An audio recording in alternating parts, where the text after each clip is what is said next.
loving God and our Father, you see what you need your daughter to share, and you see who needs to hear. And we thank you in Jesus' name. Amen, amen, amen. So over to Amen. you, my sister. Thank you, my brother Courtney. Thank you. As you're speaking there, I'm grabbing my blanket because it's freezing over here. I don't know which digit it is, but whatever digit it is, I'm freezing. I have my pink blanket. All right. So pray for the technology. Yesterday, my Microsoft just decided we're just crashing the system. So pray for the technology. So it's great to be here. I'm gonna say in the house of the Lord virtually. And I'm happy that by His grace and mercy, I'm up and awake because I had a very late night, not by design, but I'm grateful I'm up and I'm not feeling sleepy as yet. So, family, happy Sabbath and good morning, good morning, good morning. Brother Courtney, I want to thank you so much for having me and allowing me to share your space a little bit this morning. And I want to thank everyone. And I'm sure I know a lot of you that's on that list, but I can't see your faces. But I just want to thank you for joining me this morning. You could have been anywhere else this morning, but you chose to be here with us this morning at 7 a.m. All right. Um, Brother Courtney said I would have a word of prayer, so I'm going to jump right in and get started. All right, today the topic is raw intelligence. It's about unlocking the bioactive compounds in raw living foods. And I'll talk more what the program is in a little bit. I want to read my disclaimer before we get started. So let me just read the medical and educational disclaimer before we jump in. Raw Intelligence is a trademark program. It is an educational based nutritional program designed by a doctor of clinical nutrition with a master's degree in functional medicine. The information in this presentation is made available for educational purposes only and it is not intended to diagnose, treat, cure, or prevent any disease. This program does not replace medical care, medical advice, or prescribed medical treatments or any medication prescribed by a doctor. Individuals with medical conditions, those taking medications, or those under the care of licensed healthcare providers should consult their provider before making any changes to their dietary habits or prescribed medication. Results in this nutritional intervention varies by individual, and participation is voluntary and undertaken at the participant's discretion. So I had to get that out. So before I begin. All right. So you're probably asking yourself, what is raw intelligence? Never heard of it before. This is new, but it's not really new. It's just how I packaged it, right? So as I said, it is an evidence-based, clinically designed program with therapeutic usage. It has a therapeutic framework around it and it has at its core the therapeutic combination of raw living foods, sprouts, microgreens, herbs, wild foods, right? And these are combined in such a way to influence how the body detoxifies, right? It modulates the immune system and it helps to improve hormonal balance and cellular health. All right. Let's dive a little deeper. Sorry. Oops. My clicker is moving. So this is a visual of what the entire program looks like. Yes, you might be excited, but we're not going to go through the whole entire program today. Um, the Raw Intelligence program is really just rooted in evidence-based holistic approach, right? And it focuses on combining everything on the left together, and those on the right are also integrated to support the holistic approach for raw intelligence. So today I will be walking you through more of the bioactive compounds. Let me see if my okay, we see these. I'll be walking through the bioactive compounds today, which are your carotenoids, your polyphenols, your phytosterols, your organosulfur compounds, your prebiotics, probiotics, and your phytoestrogens. So we'll take a look at most of them. I'm not sure if time will permit us to go through all of them. And if Brother Courtney will have me back, I can walk you through the remaining ones. All right. I'm going to move this thing here with your names on it. All right. So, my friends, the Bible states that we are fearfully and wonderfully made. Marvelous are thy works, and that my soul knoweth right well. Our Creator was very intentional with the design of the human body. And He said to us in Psalms 1 in 139:14, why He did not design this in a scientific way, He just wanted you to know that He put real careful thought in the design of the human body. However, science describes our Creator's design as the levels of organization, right? This is where the levels of organization shows every level or layer of design that went into the creation of the human body. This concept describes how living things are structured in a hierarchical manner, from your atoms to your molecules to your cells. Cells then makes tissues, and tissues make organs, and organs formulate your organ system. And the final product is you, the organism. The cell in the structure is the most basic unit of life that the human eye can see. So while we are all made up of things like atoms and molecules, we really can't see those unless there's probably some new AI thing, I'm sure, that can make you see those things. But right now, um, data says we can only see the cells with the human eye. Therefore, it is my belief that it makes sense that diseases should be addressed at the root cause of the problem, and I believe that is the cell. So I will hypothesize for you right now that if we are sick and that we are continually getting sick despite the medication, the supplements, despite the natural remedies, despite whatever we're trying, we're still sick. We're not addressing the cause, which is the cell. I also want to propose that the cell has lost its communication. It has lost the ability to communicate with the bioactive compounds in our food. So I'll pause a minute for you to digest that because it was a long sentence. So if you are still sick, continuously getting sick, can't lose weight, tried everything in the book to lose weight, starve myself, detox, juice, fast, whatever, and you're still the same way. We are not addressing the root cause. We are targeting our healing at the human body level. We're not targeting the healing at the cells, where you get the bang for your buck. That's what they say, or the bang for the dollar, whatever they say. All right.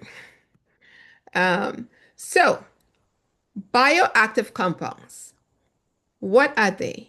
They are compounds that are found primarily in plants, and they are activated by the enzymes in plant food.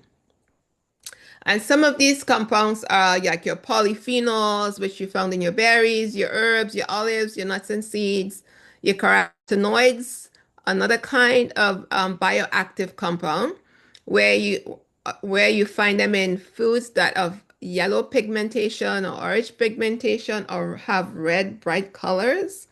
You have phytosterols, which are found in plants that have more fat in them, like your avocados, your nuts and seeds, anything in the plant world that has fat.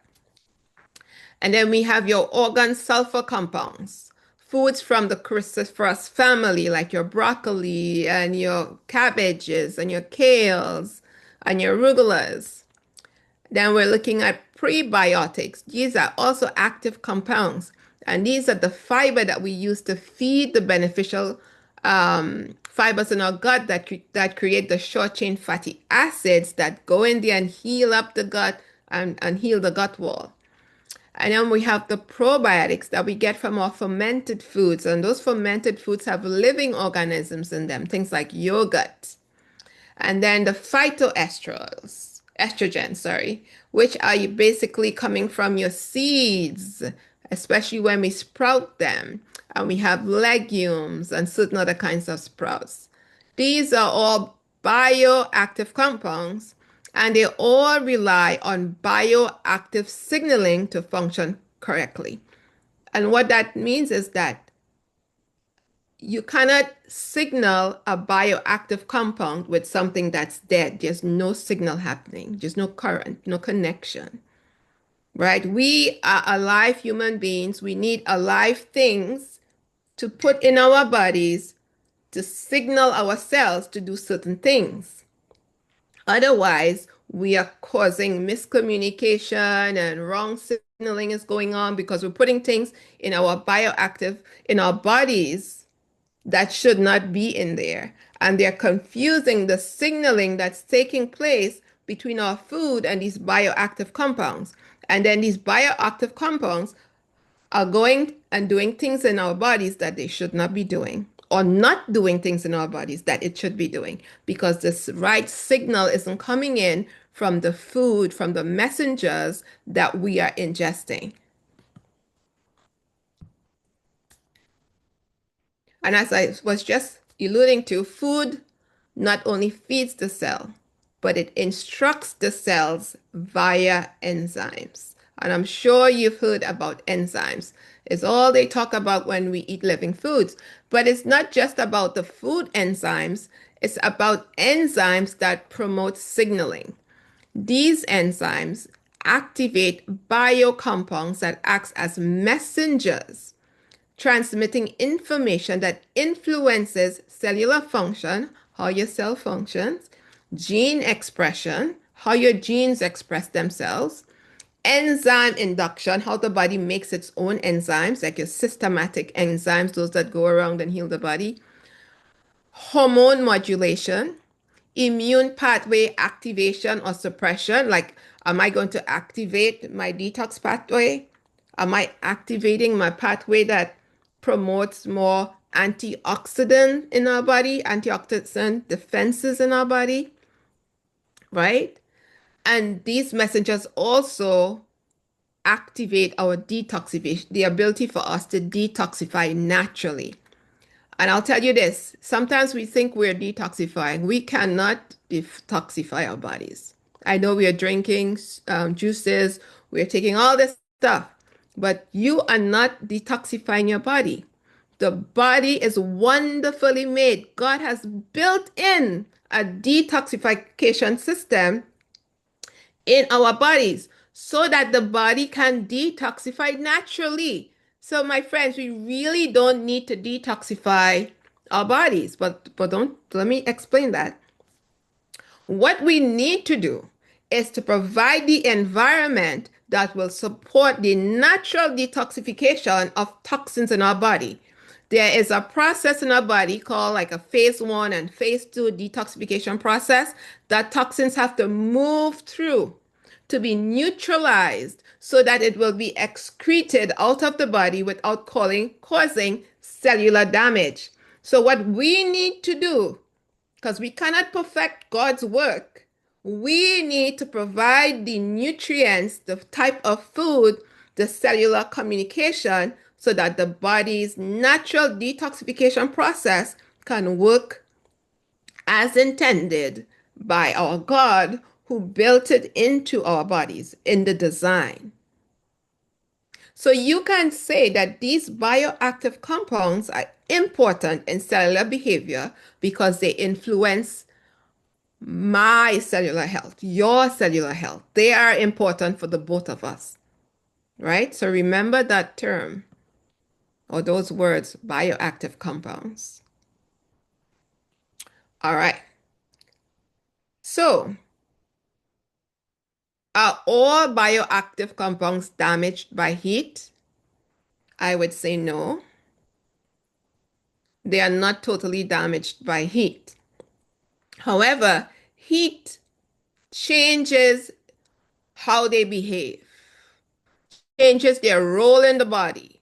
Heat will change the structure of it. So, like if you think about if you cook with oils, You take a natural avocado and you take that avocado and you want to fry it and make some new thing you saw on TikTok or Facebook. I'm going to take the avocado and make pancake avocado, whatever that is. And you have changed the structure of the fat. It's damaged now, right? So the heat would change the role of the fat, the role of the bioactive compounds, the shape of them, the context of them, and how they signal, their signaling potential. If it's going to give you a strong signal, or if the signal is going to be really weak, or sometimes there's no signal because of the damage that the food undergoes by these weapons of mass destruction, the stove, the barbecue pit, the microwave, the toaster oven, I don't know, the pancake maker. These are weapons of mass destruction. We're destroying our food and changing the way it signals our cells in our body to promote health. So heat also destroys enzymes in our food, which is responsible for activating some of these bioactive compounds in our food. So the heat will destroy some of the enzymes, and these enzymes are critical in activating these bioactive compounds. So not only we destroy the bioactive compounds, we destroy the enzymes that say instruct them on what they should do next, right? And as a consequence, the signaling between our food and our cells get distorted. There's a confusion going on or miscommunication going on. So because of that, our cells receive partial messages. Some of the messages are rewritten, some are muted entirely because the food is coming in void of the bioactive compounds and the enzymes. So, what does enzymes have to do with our cells? And I just explained it there, but I'll go over it a little bit here. Enzymes are like digestive enzymes. They are critical for breaking down nutrients, including proteases, like our papain in papaya, um, our bromelain in pineapple. These break down proteins, right? And then we have the amylase that break down the carbs, like our mangoes and our fruits and things like that. And then we have the lipase and avocados that break down our pancreatic, breaks down our fats, right? So we get pancreatic lipase.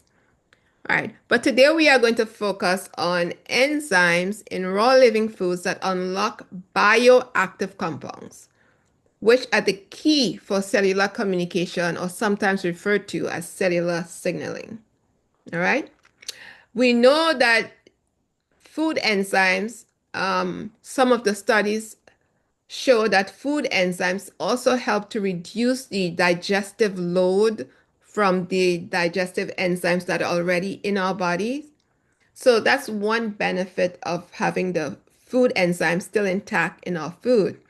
And also, we will talk more about how these food enzymes, or really not the food enzymes, but really more of the cellular signaling, the enzymes that do cellular signaling, how they help the food to be more nutrient available or more available for the cells.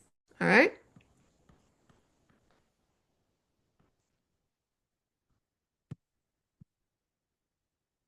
All right. So let's dive right in and take a look at our bioactive compounds. The first one we're going to look at is the polyphenol group. And that group is made up of flavonoids and anthocyanins and catechins. These are heat sensitive polyphenols, and they are a network of enzymes, and they like to work together in sort of a network. But when we cook them, this cooking and this heat from the cooking disrupt the polyphenols networks, right? And it causes the that complexity to be reduced, and now the enzyme is working in isolation, right? And because it's working in isolation across the different tissues and pathways in our bodies, it tends to influence inflammation and minimize the body's ability to detox properly, right? It impacts the health of our gut, and it also promotes hormonal imbalancing and miscellular communication. And because the heat destroys the antioxidant signals, the antioxidant potential of this bioactive compound is minimized. It loses its potential of what it could have done if it was not exposed to heat. So let's keep going with the polyphenols group. So some food examples are your blueberries, your grapes, your pomegranates, your microgreens, red cabbage, amaranth. Those are some examples of some microgreens, right? But what raw food does is that it preserves the full polyphenol spectrum, right? And it supports the NRF2 activation pathway. And this pathway is a pathway that is responsible for the antioxidant defense within the body. So heat doesn't erase polyphenols, but it simplifies how they behave, and the cell responds better when the polyphenols are more in a complex network of other polyphenols working. Somebody has their hand up. Should I Yes, answer good the morning. Good yes? morning. My name is Nifi, and I'm a cancer patient. And also, I have a thyroid problem, and my thyroid is underactive.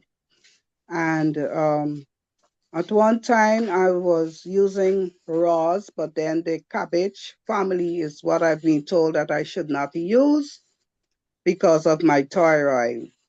And so I'm wondering, well, how do I use my veggies? And thanks to the knowledge that the toaster oven may hinder my healing process in terms of heating foods, which and I do most of the time heating my foods on the stove, but sometimes in a rush, I would use a toaster oven. Okay. So you want to know how you can use your cruciferous vegetables, which are Yes. in light of your thyroid problem. Sorry? Because you have a thyroid condition, you're saying?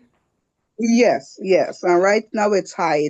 It's over 50 when the rate's Right. supposed to be 0.4 to 4. Thank you. Right. So your iodine is low. What's your iodine number? Do you know your Yes, my iodine is low as well. I can't remember the number because I didn't get everything from the doctor because she said she's going to come and explain. But she was like concerned about the thyroid, where she's saying that she need to increase my meds because it's over 50. So what about working on the deficiencies? Did she talk about that? Well, she didn't mention much on the iodine, but it's just the rating for the thyroid. Okay, I don't want to go into a whole diagnosis on the call, but we can talk about this offline. But because you have deficiency in iodine and some, I guess, other probably some other deficiencies in other areas regarding the thyroid, um, in this case for you, you would need to steam your cruciferous vegetables because eating them raw will not benefit you at this Thank time. you. But once you are healed, so the cruciferous vegetables raw really affects, it depends on if you are low iodine and you have something going on with your iodine. But if you want to eat raw cruciferous vegetables and you don't have a deficiency in iodine and you have a healthy thyroid, you can buffer the effects of the goitrogens in the cruciferous vegetable by adding some type of sea vegetable to your raw dish. So if you're making broccoli something, you can cut up some nori sheets. You can use a cream and blend in some dulse. So that helps to buffer and negate the effect of the goitrogens on competing for the iodine in your body. That makes sense? Okay, hope it makes sense. All right. Yes, I will try. Thank you. Thank you. You're God bless. welcome. All right, so taking a closer look now, let's look at a practical example. Raw blueberries. Raw blueberries have anthocyanins, sorry, anthocyanins. So that deep, rich blue color, you see it in like Japanese potatoes, they're purple. You see it in your onions, they're purple. That rich blue or purple colors. Those are anthocyanins, right? So anthocyanins, right, are intact in this blueberries, right? So the vascular signaling is correct here because the anthocyanins are intact. So that would equal a healthy vascular system. So the anthocyanins will come into your body, it would do what it needs to do and promote a positive signaling effect with your vascular system to protect your vascular system, right, from oxidative stress or free radicals, right? So you'll have a healthy vascular system or circulatory system as you know it. But if you cook the blueberries, you reduce the level of anthocyanins and the signaling is weaker, right? So that the antioxidant messaging gets lost. And then now you are at a higher risk for circulatory diseases. Does that make sense? The body is not getting that full signaling to activate antioxidant pathways to protect your vasculatory system. When you cook the food, it's diminished, it's muted, it's less in the cooked blueberries. But if you leave it as it is and you eat it intact, then your body gets the full messaging. It's stronger. It's hearing it. The cells know what to do because the anthocyanins, they are messaging the cells and say, do this, do this. Activate the antioxidant pathways, protect the vascular system. So now you are experiencing a system that is protected by antioxidants and reduced oxidative stress, right? Now, the takeaway here is cooked berries still nourishes at the organism level. So if you eat it, you're enjoying it and all that good stuff. But the raw berries speaks to your cells, right? It sends a clear signal of antioxidant and repair. I hope that makes sense and it doesn't confuse you. All right, so now we're moving from the polyphenols to the carotenoids, right? And these are a mixture of beta carotene and lycopene and lutein and a few others, right? And these are fat-soluble plant pigments that do two things. They act as antioxidants and they also act as signaling molecules that influence gene expression, how your genes express, and the tone of your immune system and oxidative balance in the body. And your food sources are your carrots, your tomatoes, sweet peppers, microgreens, even some of your sunflower shoots on your pea shoots and your sunflower shoots as well, or sprouts. Right? It's best to have these with some type of natural fat for better absorption and for better signaling, cell signaling. When people say that cooking increases the absorption of these, like for example, the beta carotene in carrots, what they're really saying here is that heat breaks down the plant cell walls and the carotenoids are released more easily. And if you test the blood, then the levels of beta carotene is higher or is rising in the blood. So that's what they're really saying. They're talking more about absorption here. So if it's cooked, they say that the lycopene is higher, but if it's raw, they're saying that the lycopene in your tomatoes are lower. I'm sure you've heard people saying or practitioners saying it's better to cook the tomato for more lycopene and it's better to cook the carrots for better carotene absorption. But what they're not saying here is that how does it affect the cellular signaling? How does cooking that carrot and tomato affects the cellular signaling? What if God just wanted us to have that percentage of beta carotene in the food? Maybe God had a plan, a design in that tomato that whatever percentage of lycopene is going to work with the other cofactors in a synergistic way to promote um, healing of the prostate or giving you good eyesight in the case of a beta carotene in a carrot. So absorption does not equal cell signaling balance. It does not mean if you're absorbing it, it means that it's signaling, the food is signaling right or correctly, right? What the cooking does is that it changes the way these carotenoids communicate with the cell. So it's not all about absorption, my friends. Cooking increases oxidative byproducts when you eat that cooked tomato or carrot, right? It removes the protective cofactors in that carrot or tomato. The vitamin C is dead, the polyphenols are dead, and you can go on and on what that cooking does so that you can get one thing.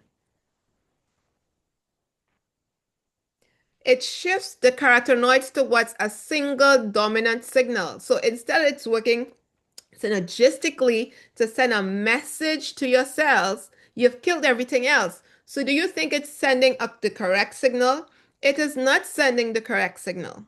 The signal is distorted because everything around it is dead.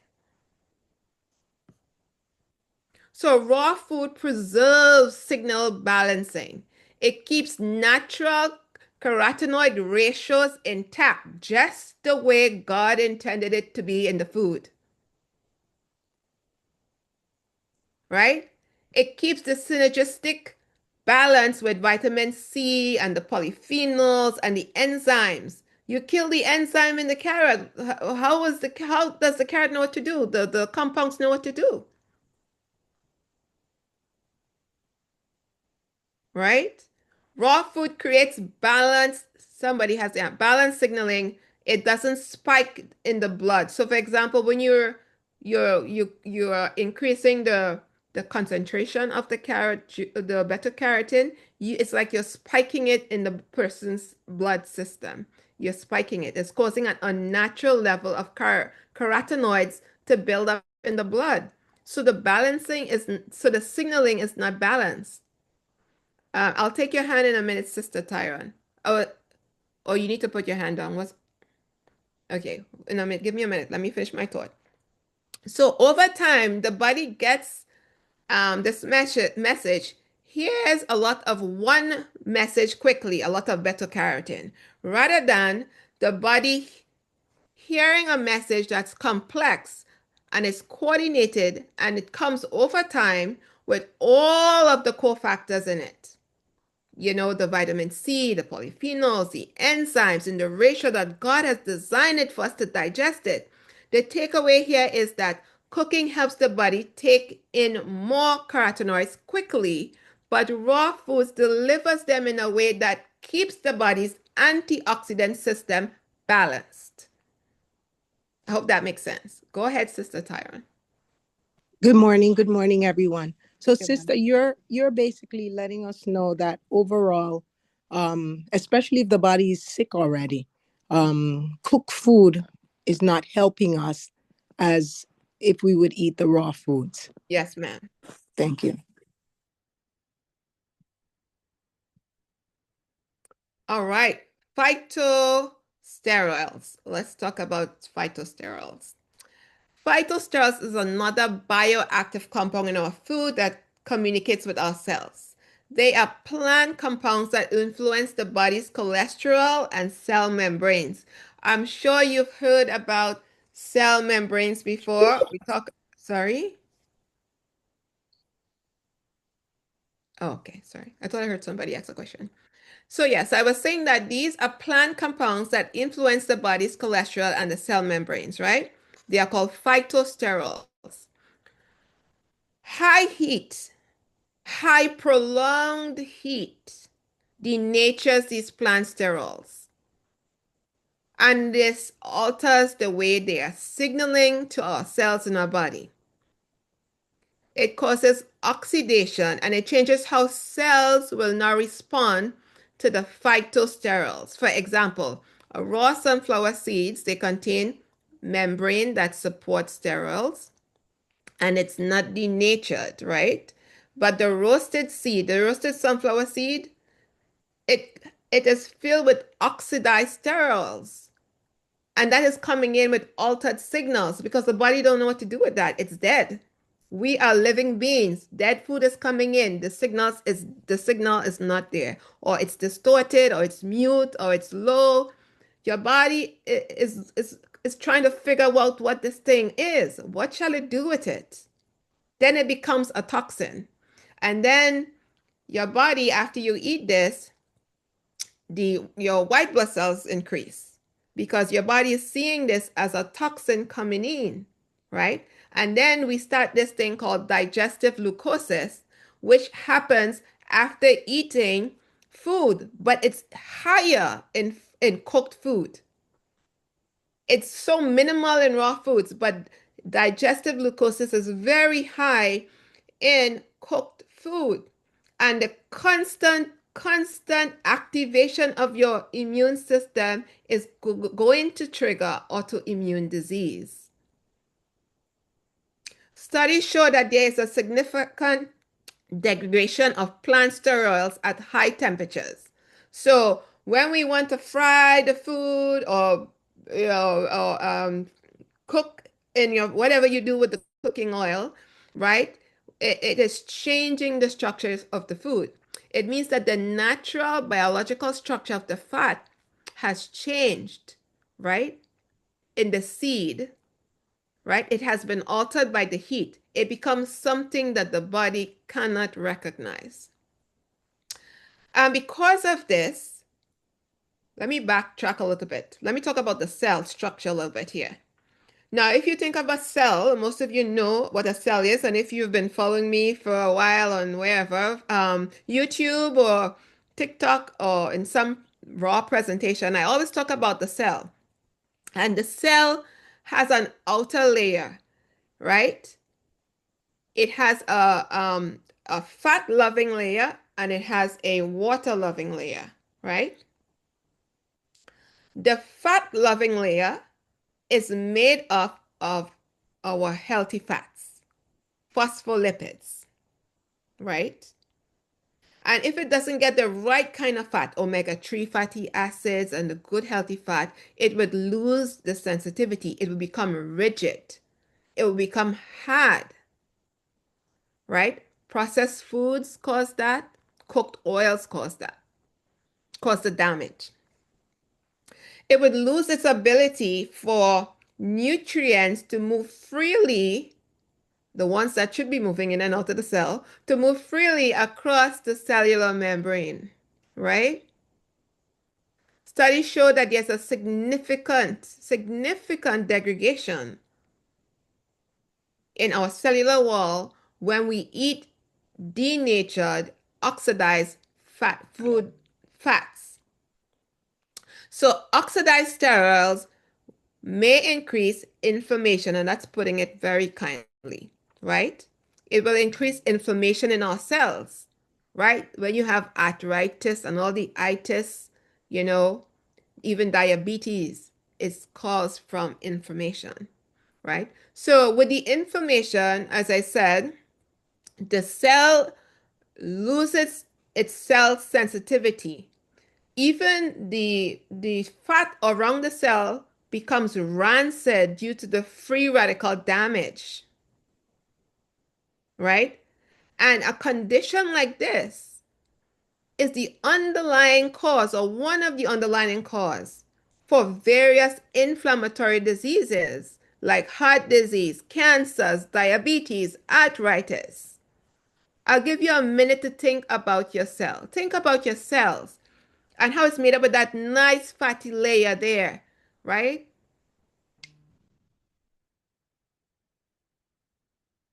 So when we start damaging the cellular membrane, right, the cell itself will start to malfunction. It's not going to do its job correctly, right? So let's look at diabetes for a minute, right? So one of the possible causes of diabetes is that the GLUT4 receptor, so there are some receptors within the cell, they're called GLUT4 receptors. When insulin is released because there's glucose in the blood, these receptors go pop on your cell, they lock into the insulin receptors, they open up the doors, and the glucose comes in the cell and you're energized. But if your cell wall is rigid with processed fat and is has um, it's hard with cooked fats, it's oxidized fats are on the cell wall, these receptors will not be able to go up to the cell surface and lock in with the insulin receptors so that glucose could come into your cells. So what happens? You are creating a case of, or situation, or state of hyperinsulinemia. This is a state where there's high levels of insulin in your blood because the insulin is not able to move the glucose into your cells. So the high level of glucose in the blood keeps telling the pancreas to release more insulin, and it keep releasing because the insulin is trying to move the glucose in your cells, but it's not going because the receptors are not hearing the insulin receptors.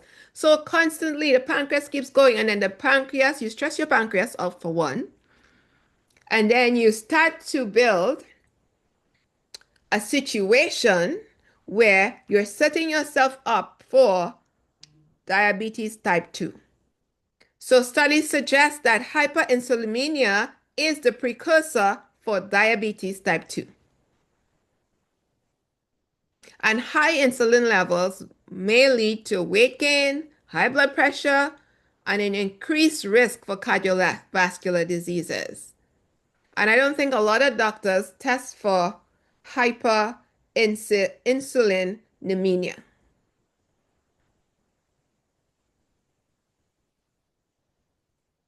So if you are eating a diet high in oxidized fats from cooking and processed foods, I think now is a good time for you to think about this and make the necessary changes. Make the necessary changes. You are creating a situation where your cells are losing its flexibility, not only to let glucose in, but to detox. Your cells need to detox. And if your cells are rigid, the toxins remain in there. And then you have other diseases. So my friends, eat the right kind of fats. Stop eating denatured fats. There's no oil growing on a tree. Now you could use oils therapeutically, yes, but there are no oils growing on a tree. I know about avocados. I know about nuts and seeds. Yeah, there's no tree that grows a olive oil bottle. I know about olives. There's no tree hanging bottles of oils anywhere. So all those things are man-made, right, to drive commercial trade. All right, my friends, try and work with the Lord to figure out recipes or ways to make your food taste great without having to pour the oil down first and fry up the oil with the onions and the garlic and then throw in the veggies and all that. You don't have to cook like that.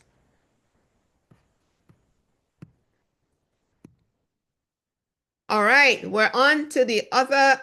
So Brother Courtney, let me know time. Let me know time, Brother Courtney. Go ahead, my sister. Go ahead. Okay.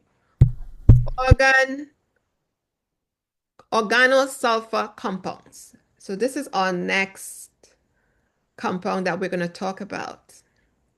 And these compounds are important for proper cellular communication to activate the body's natural detoxification process. This is one everybody's detoxing. It's the new year. We're getting into spring. We've been eating bad. We're going to detox. My friends, you cannot detox. Your body has a built-in detoxification system. What you can do is create the environment to support the body's natural ability to detox.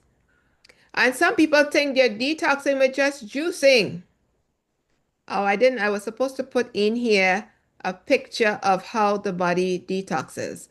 It requires some nutrients from juices, but juicing is not the best way to detox your cells, okay? Your body needs protein, right, to help the detoxification pathways work properly, amongst many other things. But that's a different presentation. So, getting back on track. So, the food sources for these compounds are broccoli sprouts, radish sprouts, garlics, onions, kale, microgreens, radish. Well, I talked about the radishes. We could go on and on. It's basically your cruciferous families, right? They have the capacity. You think, listen, my God is great, right? How did God know to give you all this cruciferous vegetables and say, hey, this is for detoxing? This is what you take and you put it in your mouth and you chew it up and your body says, yummy, yum, yum. Here are the messengers and the enzymes. Now my body could detox and get rid of all the cellular waste from within the cells and all the waste that's coming in after I eat my food. Isn't our God wonderful? God is wonderful. He knew that we would need this, especially after sin, right?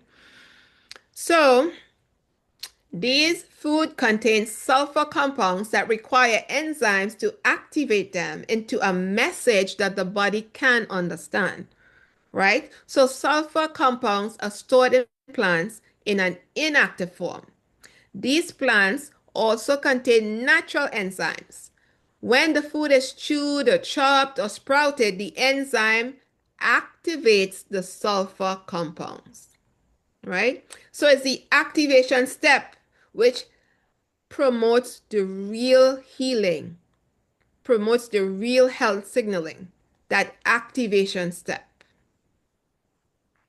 right? So you need the enzyme in these foods to tell the bioactive compounds, go do this, go change this, right? Heat destroys the activating enzymes like myrosinase, which is needed to activate the sulfur compounds,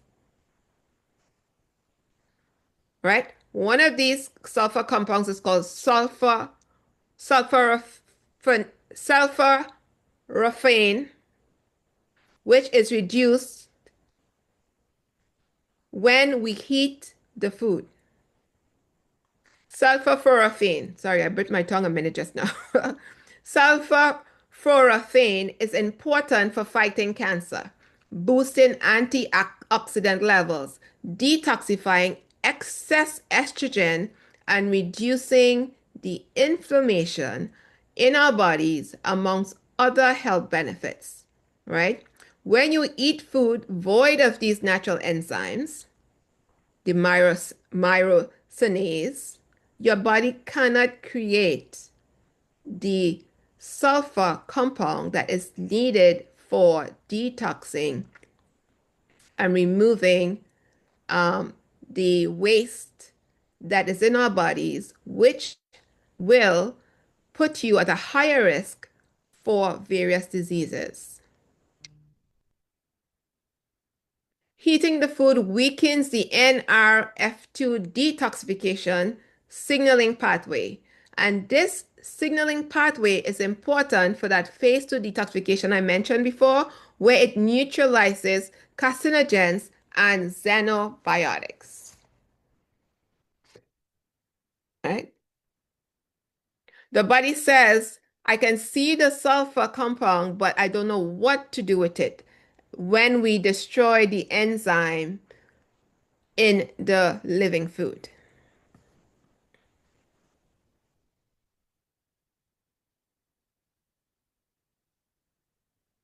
Okay, my clicker isn't working.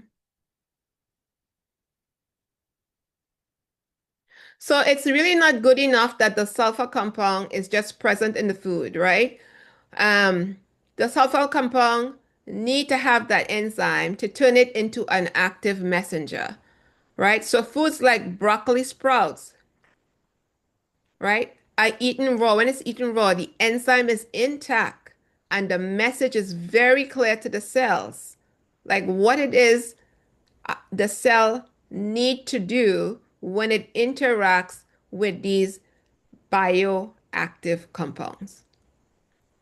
When the broccoli sprouts are cooked or the broccoli is cooked, the enzyme is destroyed and the message is weakened or muted. Cooked and processed foods impair the body's natural ability to detox sulfur compounds from the body. The sulfur, not detox the sulfur compounds. The sulfur compounds remain inactive. The signal is faint, it is delayed, or it is muted, right?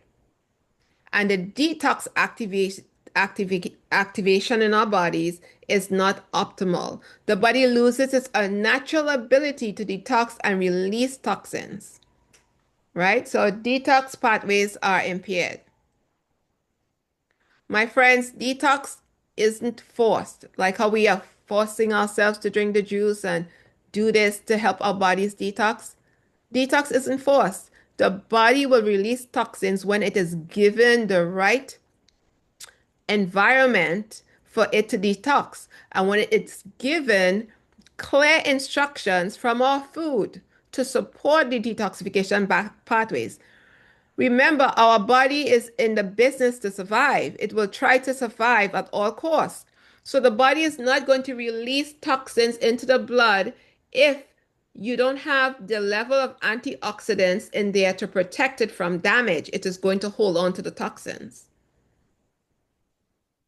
That's why if you're overweight and you start losing weight, because toxins sequester themselves in the fat molecules. So if you start losing weight and the toxins are being released and you're on like a weight loss program, you need to align yourself with high antioxidants so that you would activate your antioxidant pathways to neutralize the toxins that are being released while your body is releasing that weight. I hope that makes sense, right? Raw foods sends a very clear message. It is safe to detox if combined therapeutically, meaning that you're adding other things, as I said, the antioxidants and things like that to help the body neutralize the impact of the toxins, right? Cooked food says, here's nutrition, but less instruction. So you're eating cooked food and the cooked food is coming in and you're saying, oh, it's nutrition. You get in your carbs, you get in your protein, and you get in your fats, but they're all denatured. So the cooked food lacks the instruction for your cells. It doesn't tell your body to detox. And this is why people are doing so well when they go on a good nutritionally combined raw foods program with juices and raw meals and sprouts and microgreens. They do well because we're starting to give the body the signal it needs for it to start healing, for it to release the toxins within the cell, release the cancer, release whatever it has to release, because the environment is there for that body to feel, for the body systems to feel that it's not trying to sabotage the process by releasing toxins into the environment.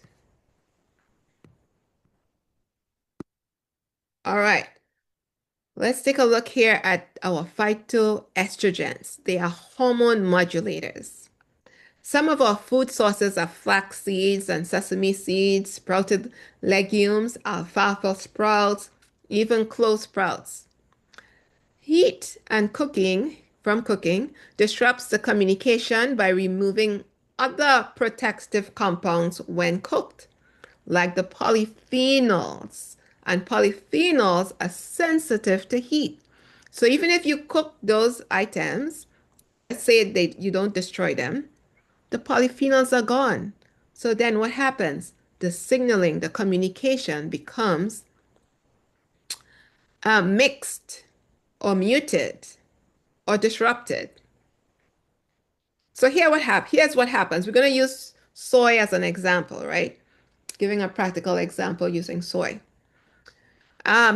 Increased estrogen concentrations in the food, right? So you're cooking, let's say, tofu, I guess, right?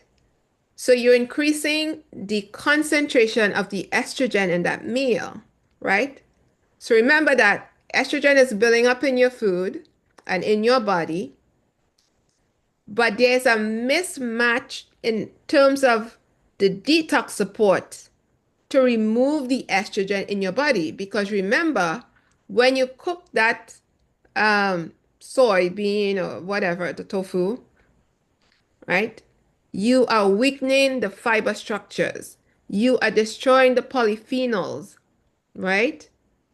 You are destroying the signaling for your liver and your gut to remove the extra estrogen, to neutralize it or remove it from the body. Now your body starts to develop a situation where you become estrogen dominant. So you're eating too much estrogen for the diet you have. You're eating foods with too much estrogen for the diet you have. And say you're eating the tofu with cooked broccoli. No, you have cooked the broccoli. Remember, broccoli is a cruciferous vegetable. You have cooked the broccoli, and I said before that the polyphenol in here is sensitive to heat, right? It becomes weak or it becomes inactive, and therefore the signaling is not strong enough to tell your cells to remove the extra estrogen coming in the diet, right? The polyphenols in the broccoli cannot signal the detox pathways that are responsible for moving estrogen out of the body, for moving extra estrogen out of the body and removing it through the gut, right? So when you cook the food with high estrogenic content, the estrogen becomes very concentrated. So that tofu has a lot of concentrated estrogen in it, and you're eating that every day with a very low raw diet or foods that have the bioactive compounds to help neutralize the extra estrogen, you are just creating a sick situation where you have extra estrogen in your body. You're also creating a situation where there is altered bioavailability of the food that you're eating. So that you have killed all the vitamins and all the polyphenols and the flavonoids. You've killed all the heat sensitive nutrients in the food, and the minerals remain because minerals are not really changed by heat, but the minerals remain. So you have a food on your plate that's high in minerals, but it's low in other important nutrients. And they all work together to support proper signaling to your cells.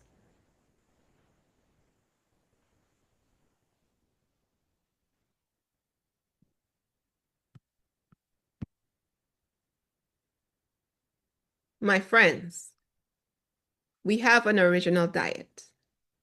The diet is shared with us in Genesis 1:29. It describes the diet given to us, given to man on the sixth day that he gave man, after he gave man, after man was created. But my friends, we have drifted so far away from our ideal diet. We have brought the disease of the Egyptians upon ourselves.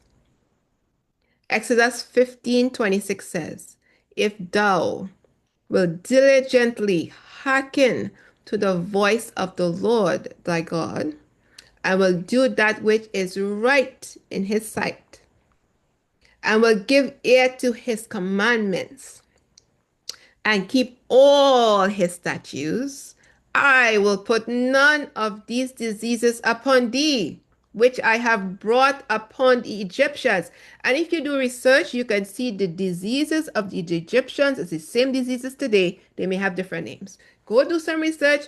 Go on Google, ChatGPT, Copilot, whatever AI you want to look at. And you would see it's the same diseases we have today. For I am the Lord that healeth thee.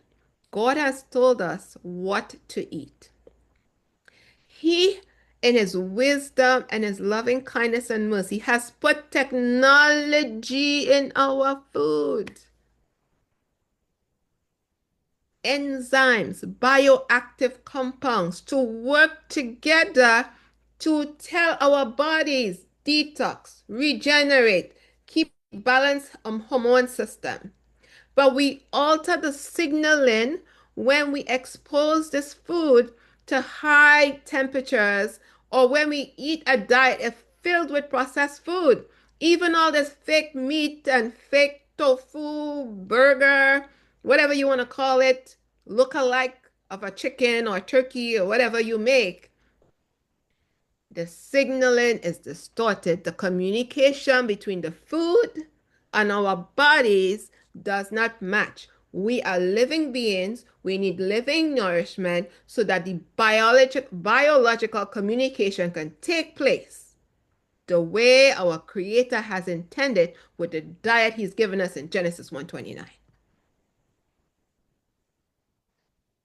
I wanted to give you a visual of what happens, and I missed putting the brain in here. The brain should have been in here. Here you can see what happens to the food when cooked food or raw food is eaten, right? So with the cooked food, you can see the alteration of the enzymes and the phytochemicals, right? It is no way when you chew that dead food, you're gonna get much of any kind of communication on your taste or your sensory points on your tongue, because you have sensory points on your tongue that receive the communication coming in through the food, through the flavor, the bitterness and the sweet, the natural bitterness and sweetness and tanginess and the salt of the food. It is altered. And then that message is sent to the brain and the gut, right? And because it's altered, the message is altered, the gut becomes weakened, right? It doesn't know what to do. Cells don't know what to do, right? You get leaky gut, and then your cells, you dim, you put a fire on the cell responses. It doesn't know what to do. It's weakened, it's confused, and that's where there's a breeding ground now for diseases. And if on the other side, you can see when you eat raw living foods, the enzymes are active, the polyphenols are intact, the message is bright, the flavors are strong, the flavors are the exact flavors for a bioactive agent. Then it signals good messages to the gut and to the brain. And then what do you have? You have a live, healthy cell, right?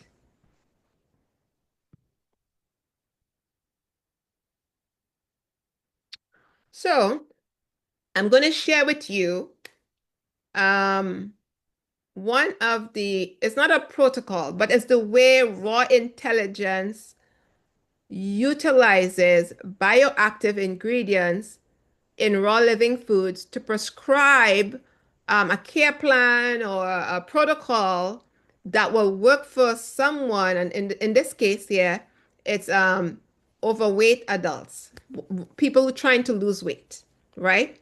And we will use sprouts and microgreens in a therapeutic way. What that means is that you need to eat a certain amount at a certain time in order for it to work to reverse your condition.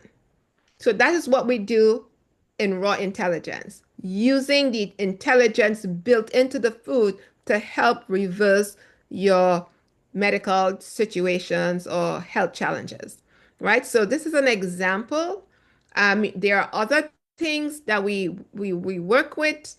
to help support the individual, as I showed you in the second or third slide. It's a program of things working together, right, to help reverse the disease situation. So this is a study of overweight adults, and they were given 30 grams, right, approximately 1 ounce of broccoli sprouts daily for 10 weeks. And it showed a significant decrease in the inflammatory markers, right? CRP went down, right? Interleukin 6 went down, meaning the cellular inflammation was reduced due to the activation of the sulfur phosphate in the sprouts. It was dose dependent, right? So you'd need more than a sprinkling of sprouts on your salad or in a sandwich, right, to achieve the therapeutic results like these individuals did.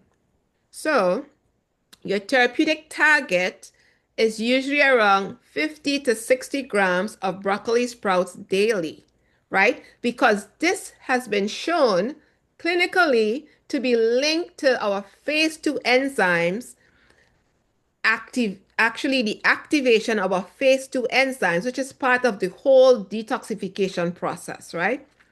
So it helps to stimulate the antioxidant pathway, and it helps to stimulate detoxification. So you need about 50 to 60 grams of broccoli sprouts. And I'm using broccoli sprouts because it's common, but we have many other sprouts, right? We have pea shoots for diabetes, and we have lots of different sprouts for different things. We have radishes for hormonal imbalances. It's just putting it together in a combination in a way that it becomes more therapeutic to help the body reduce the inflammation, restore the proper signaling, and help the body to communicate in a way that it will restore healing, right? So this particular dosage of broccoli sprouts activated the NRF2 pathway, which is the body's natural defense system that neutralizes oxidative stress and harmful free radicals that damage the body. But you need to also take the broccoli sprouts in a divided dosage, because it doesn't, the polyphenol doesn't stay in the body for long. Well, I wouldn't say it doesn't stay in the body, but it's cleared from the blood very quickly, like within about 2 to 3 hours, right? So you want to do divided doses, maybe 3 times a day or something like that, just as how you take your supplements or your medication if you're taking medication. However, even though it leaves the blood within 2 hours, the effects last long in the body. So you would benefit from consistency, taking it every day, 3 times a day, or however, 2 times a day. I would suggest taking it every 2 hours, every 2 hours, about 3 times a day, right? So the consistency is key for that cellular healing, for that cellular restoration, and for the improved gene signaling. Okay? So remember, if you do a low dose, like sprinkling it on your salad, you're just nudging or tickling the signaling, right, or the communication. If the dose is moderate, you'll activate the pathway, but you're not going to get a therapeutic intervention unless you take it at the high dose level.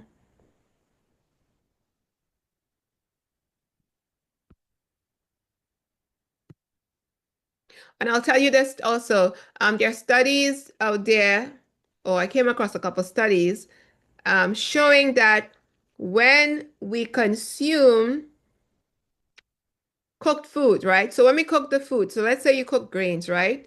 You are damaging the DNA of that food, that grain, right? You are damaging the DNA of the food when you cook the food, because remember, the food is a living thing. The raw strawberries are living things. Bananas and the banana bread was living, or were living, right? So when you cook it, you put let's take the banana, for example. You take that living banana and you put it and you make that beautiful, sweet, yummy banana pie. Hello? She can still lie down in the chair in the day. Hello? All right, so when you take that banana and you put it in the oven and you make the banana pie and you raise the heat up for 425, then you're denaturing the banana. Now that banana is living, it does have a DNA in there somewhere, right? So studies are showing when we denature living foods, right? You are destroying the DNA within that food.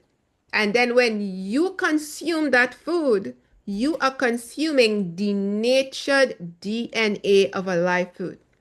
Now, I saw this in many studies, right? You are consuming the denatured DNA of that live food. And what happens in your body as your body does cellular recycling and recycling different things, that recycling somehow absorbs that damaged DNA into your DNA. And this is where they're saying is causing diseases or promoting different diseases. This is not me saying this because I love raw foods, is I'm seeing this in the literature that they're doing more studies on the damage being caused by consuming denatured DNA that is found in certain foods.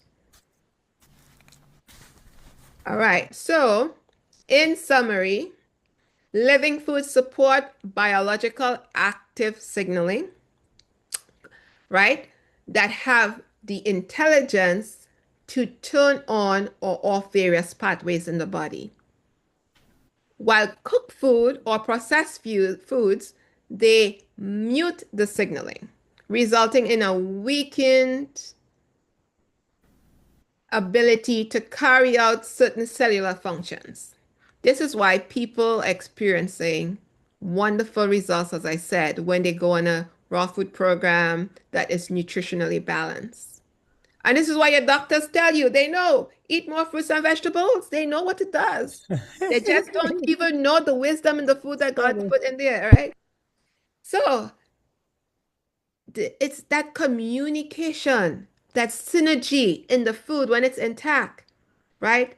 It's taking place between the cell and those bioactive agents in the food. That's what God has put in there to facilitate the true healing of the body at the root cause, the root level.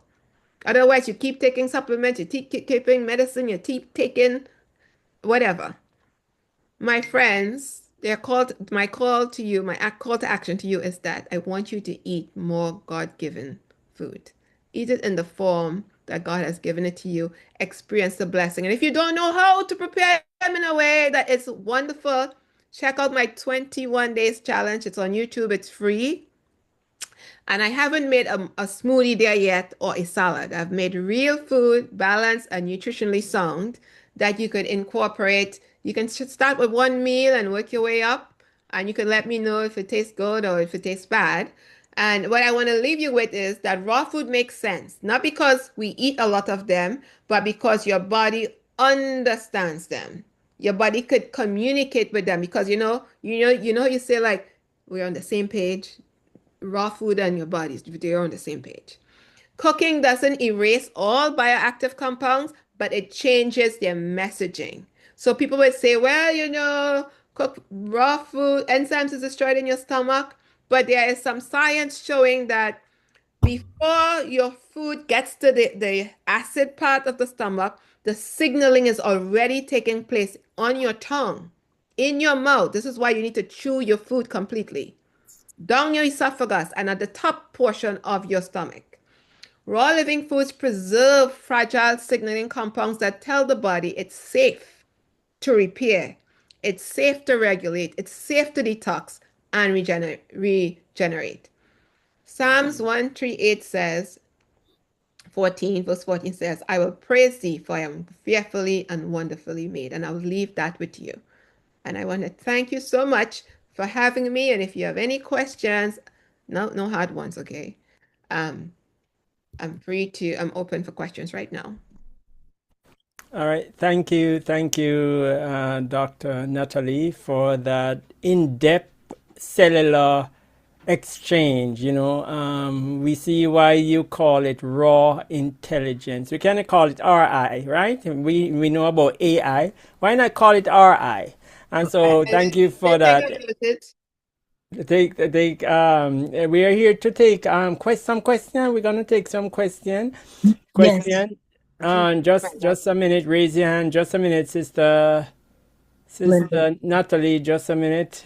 We have Sister Natalie raise her hand before you, Sister Linda. Just give me a minute. Let me make sure that let me just stop the recording and then